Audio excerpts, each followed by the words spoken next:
Hello everyone, welcome to my YouTube channel Ecofair. Last video में हमने macro economics में देखा था कि उसकी डेफिनेशन क्या होती है और माइक्रो इकोनॉमिक्स और मैक्रो इकोनॉमिक्स का टेबुलर डिफरेंशिएशन हमको कैसे करना है। अब इस चैप्टर का लास्ट टॉपिक ये रहता है कि मैक्रो इकोनॉमिक्स के स्कोप और सिग्निफिकेंस क्या क्या है।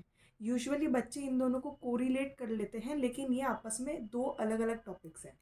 स्कोप का मतलब होता है कि एरिया ऑफ स्टडी हमें देखनी है कि ये कहाँ पे यूज़ किया जाता है मैक्रो इकोनॉमिक्स का, या फिर इसका एरिया। एरिया का मतलब क्या हो गया कि मैक्रो इकोनॉमिक्स को हम किस किस तरीके से यूज़ में ले सकते हैं, जो कि माइक्रो इकोनॉमिक्स में हम नहीं कर सकते। Micro economics is like the small box, और मैक्रो इकोनॉमिक्स इसके अंदर इनके बहुत सारे कंसेप्ट को कवर करता है।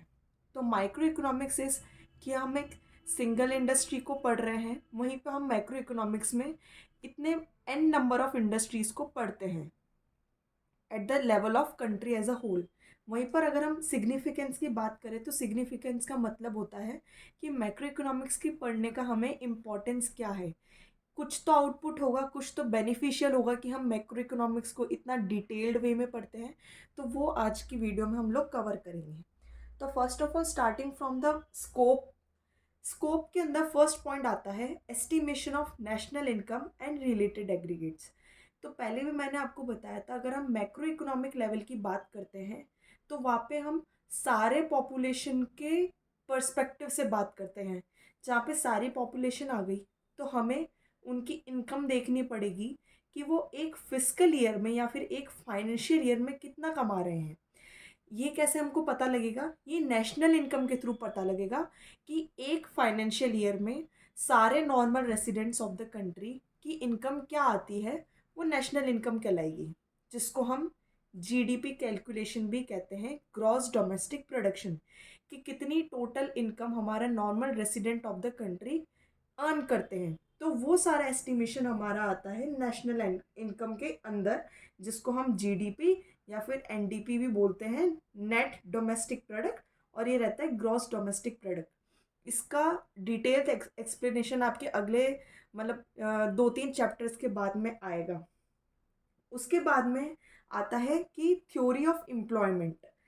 इसका दूसरा यूज़ है कि हम पता लगा सकते हैं कि हमारी कंट्री में अनएम्प्लॉयमेंट रेट कितनी है, कितनी ज़्यादा है, और उसको इरेडिकेट करने के हम कौन कौन से मेजर्स को यूज़ कर सकते हैं। फॉर एग्जांपल, हमने कंट्री लेवल की बात करी, तो कंट्री लेवल पे हम ये देख सकते हैं कि हमारे पास 29 स्टेट्स हैं। तो हर स्टेट्स में ज़रूरी नहीं है कि अनएम्प्लॉयमेंट सेम रेट पे हो।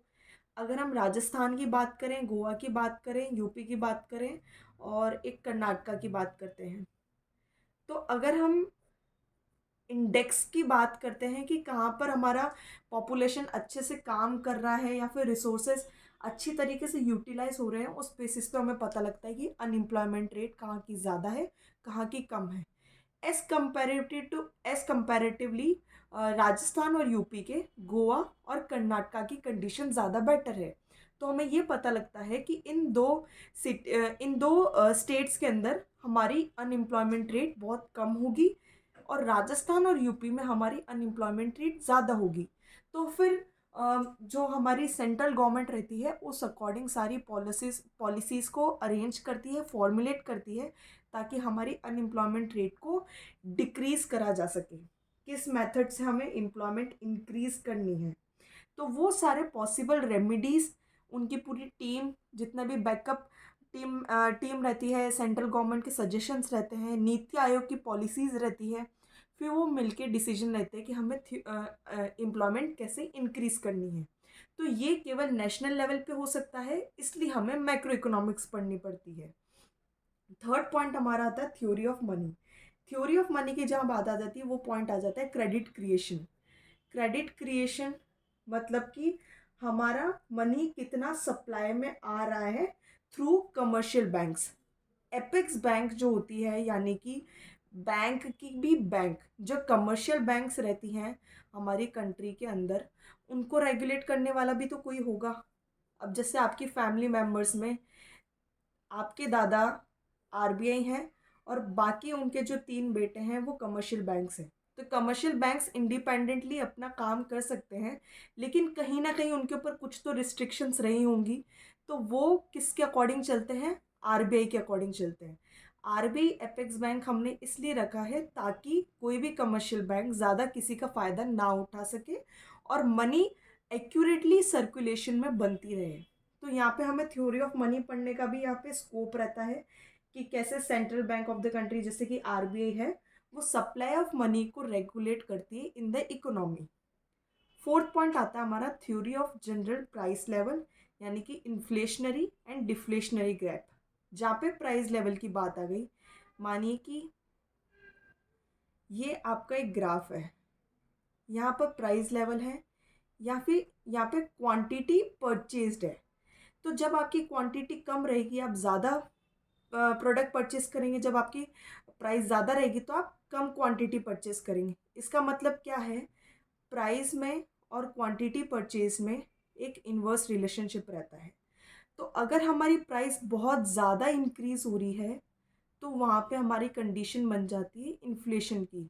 इन्फ्लेशन की डेफिनेशन ये रहती है कि जब जनरल प्राइस लेवल स्टेपुलेटेड प्राइस से बहुत ज़्यादा इंक्रीज होने लग जाए।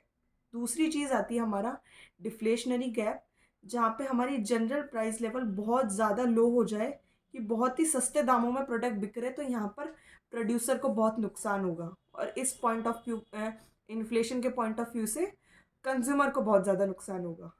फिफ्थ पॉइंट हमारा आता है रोल ऑफ द गवर्नमेंट, कि गवर्नमेंट का बजट कैसे डिसाइड होगा। रोल ऑफ द गवर्नमेंट यानी कि स्कोप में हमें देखना है तो हम यहाँ पे केवल बजट की बात करेंगे। रोल ऑफ द गवर्नमेंट तो बहुत सारे रहते हैं, पॉलिटिकल रोल रहेंगे, सोशल रोल्स रहेंगे, लेकिन अगर हम इकोनॉमिक्स के पॉइंट ऑफ व्यू से देख रहे हैं तो हमें ये देखना है कि गवर्नमेंट अपने एक्सपेंसेस को कैसे एड्रेस करती है। तो यहाँ पर हमें पढ़ना पड़ेगा कि गवर्नमेंट का बजट कैसे डिसाइड होता है। तो वो सारी चीज़ें भी मैक्रो इकोनॉमिक्स के अंदर आती है। क्यों? क्योंकि गवर्नमेंट एक बहुत मेजर रोल प्ले करती है in deciding the economic activity of the country. क्यों? इसके पीछे का ये रीज़न है कि इंडिया एक मिक्स्ड इकोनॉमी है। इसके अंदर पब्लिक सेक्टर और प्राइवेट सेक्टर को रिलेट करके चलते हैं। अगर हम देखते हैं कि प्राइवेट का रोल है तो इक्वली पब्लिक सेक्टर का भी रोल रहता है और पब्लिक सेक्टर की कंपनीज गवर्नमेंट संभालती है। इसलिए हमें देखना पड़ेगा कि रोल ऑफ द गवर्नमेंट क्या रहता है, किस हिसाब से बजट एलोकेट होता है, कितना सेक्टोरल डिविजन्स रहता है, कौन से इकोनॉमिक जोन्स को ज़्यादा प्रायोरिटी दी जा रही है। तो वो सारी चीज़ें हम मैक्रो इकोनॉमिक्स के अंदर देखते हैं। सिक्स्थ पॉइंट हमारा आता है exchange rate and balance of payment. Exchange rate का सीधा मतलब ये है, मान लो आज के टाइम पे हम दो कंट्रीज़ कंपेयर करते, इंडिया और अमेरिका, जिसका जो एक्सचेंज वो कॉइन रहता है उसको कहते हैं हम डॉलर। यहाँ पे हमारे पास रुपीज़ है। आज मेरे को अगर $1 लेना है तो उसके बदले में मुझे 83 रुपीज़ का डिपॉजिट कहीं ना कहीं देना पड़ेगा। तो ये एक्सचेंज रेट रहती है कि $1 के बदले आपको कितने रुपीज़ देने पड़ रहे हैं।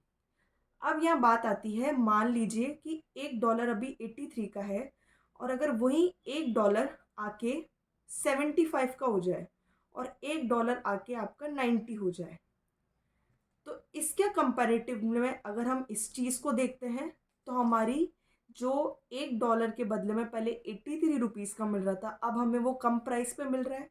अब हमें बस 75 रुपीज़ देने हैं, तो यहाँ पे हमारी करेंसी एप्रिशिएट हो जाती है। और इसके पर्सपेक्टिव से अगर हम देखें, पहले हमें 83 देने पड़ रहे थे, अब हमें 90 देने पड़ रहे हैं, तो हमारी करेंसी डेप्रिशिएट हो रही है।